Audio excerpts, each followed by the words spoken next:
જય શ્રી કૃષ્ણ મિત્રો, તમારું સ્વાગત છે પ્રાર્થના ચેનલમાં। અહીં તમને મળશે જીવનની શાંતિ અને ભક્તિથી ભરપૂર બનાવતા આધ્યાત્મિક વિડીયો। આ ચેનલ પર અમે લઈને આવીએ છીએ વિવિધ વ્રત કથાઓ, ધાર્મિક મહત્ત્વ ધરાવતા દિવસોની પૂજા વિધિ, વાસ્તુશાસ્ત્ર અને જ્યોતિષના ઉપાયો, તેમજ શિવ ચાલીસા, સુંદરકાંડ, ભજન, કીર્તન, સ્તોત્રપાઠ અને દિવ્ય મંદિરોના દર્શન। આપના જીવનમાં સુખ શાંતિ અને સમૃદ્ધિ લાવવા એ જ અમારું ધ્યેય છે। તો ચાલો આજના પવિત્ર વિષય સાથેનો વિડીયો શરૂ કરીએ। તો આજનો આપણો વિષય છે વાસ્તુશાસ્ત્રના એવા સરળ 6 ઉપાયો જેને અમલમાં મૂકવાથી ઘરમાં સુખ, શાંતિ અને સમૃદ્ધિ વધે છે। તો ક્યાં છે તે ઉપાયો તે ચાલો જાણીએ।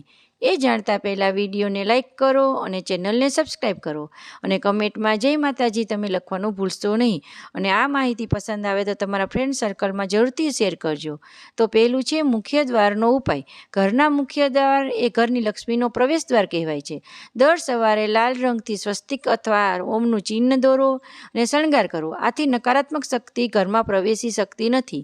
બીજું છે તુલસીનું મહત્ત્વ। આંગણે કે બાલ્કનીમાં તુલસીનો છોડ રાખવાથી ઘરમાં સકારાત્મક ઉર્જા રહે છે। સાંજે દીવો પ્રગટાવવાથી પિતૃ પ્રસન્ન થાય છે અને ઘરમાં તેમના આશીર્વાદ વરસે છે। ત્રીજું છે ઉત્તર દિશામાં પાણી ભરેલો કુંભ।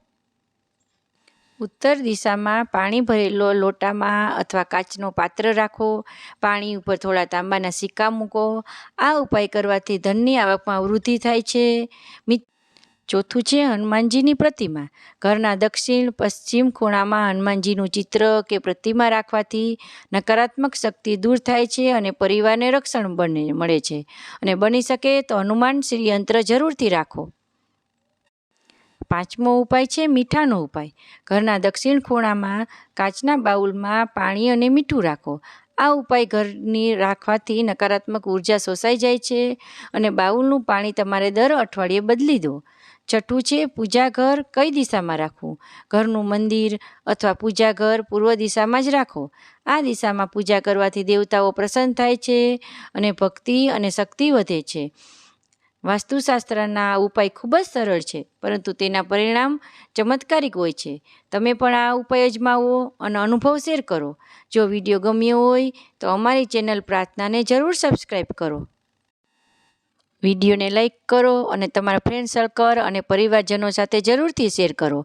અમારી ચેનલ પ્રાર્થના પર આવી જ રીતે વ્રત કથા, જ્યોતિષ, વાસ્તુશાસ્ત્ર, ભજન અને અનેક ધાર્મિક વિષયો તો તમને મળતા જ રહેશે।